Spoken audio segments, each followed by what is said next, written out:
Ambassador Chadhuri, please proceed with your testimony.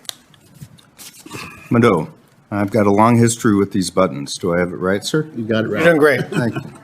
XG, Jonodev Osula Chadhuri Jajifkados, Hazagnamasi, Ibafunga, Amalga, Bukmitus.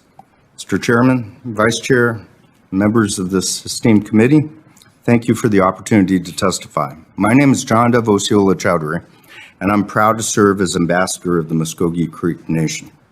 As I sit here before you today, the sovereignty of all tribal nations is under attack. 2 years ago, the Supreme Court upheld our nation's sovereignty in McGirt versus Oklahoma. Just this past month, however, the court chose to abdicate it in order to placate Oklahoma politicians.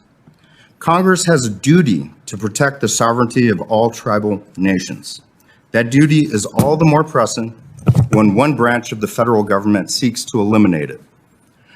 The Freedmen issues trace their roots to injustices against both Native Americans and African Americans. It goes without saying that slavery is and always has been wrong.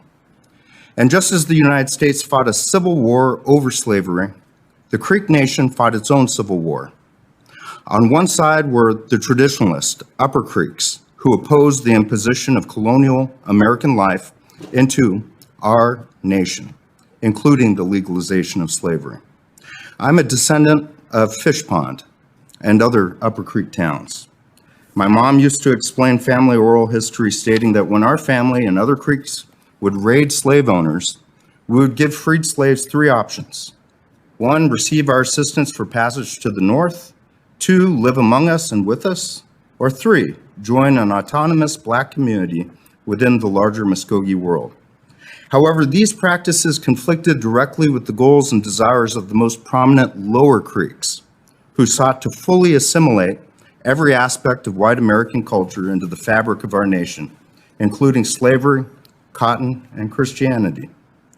Instead of allowing the conflict at Creek Nation to play out through our own internal democratic processes, the United States intervened and dispatched General Andrew Jackson to exterminate the Upper Creeks.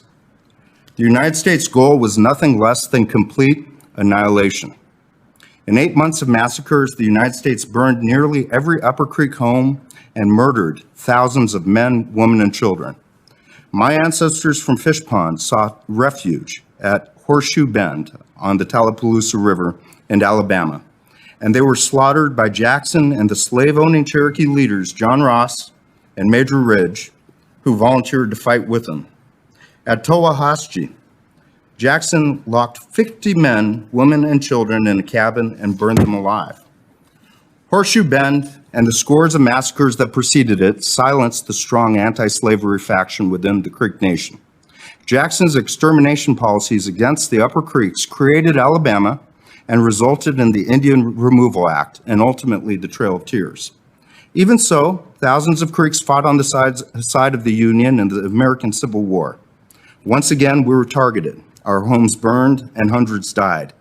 In exchange for our loyalty, the United States promised that once the war ended, our nation would not lose any land and all of the loyal Creeks would be financially assisted. Both promises turned out to be lies. The Treaty of 1866 has often been characterized as a Reconstruction treaty. For us, it was not. It was a land grab that stripped us of half out of our reservation by force. And my great-great-grandpa up Knee Hill, who fought for the Union, said the final payment from the United States wasn't enough to buy a hat. It is important to note that we are not Cherokee Nation. We are not Chickasaw Nation. We are the Muskogee Creek Nation. Our treaty with the United States contains different language than the treaties of other tribal nations. Our current Constitution was reviewed and approved by the Department of the Interior. However, the interpretation of this treaty is currently the subject of ongoing litigation.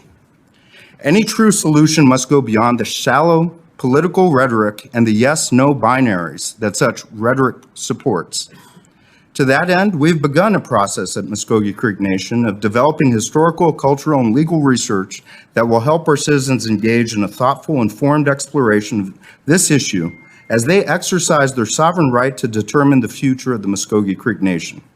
The Muskogee Creek Nation is proud of our diverse citizenship. We have citizens who have mixed ancestry, who are also white, African American, Mexican American, and many other heritages. I myself am Creek and Asian. But whatever else we may be, we are all Creek Indians by blood. And as a nation that has endured policies intended to exterminate us because we are Creek Indians by blood, citizenship and issues involving non-Creek persons engender deep conflicting emotions. Quite frankly, our citizens stand on both sides of these issues. We're working towards healing. We're not only the descendants of select families that owned slaves, but also those who opposed slavery and incurred the targeted and murderous wrath of the United States military. But the solution to this is not another colonial intervention by the United States. Mado. Thank you very much for your testimony. Ms.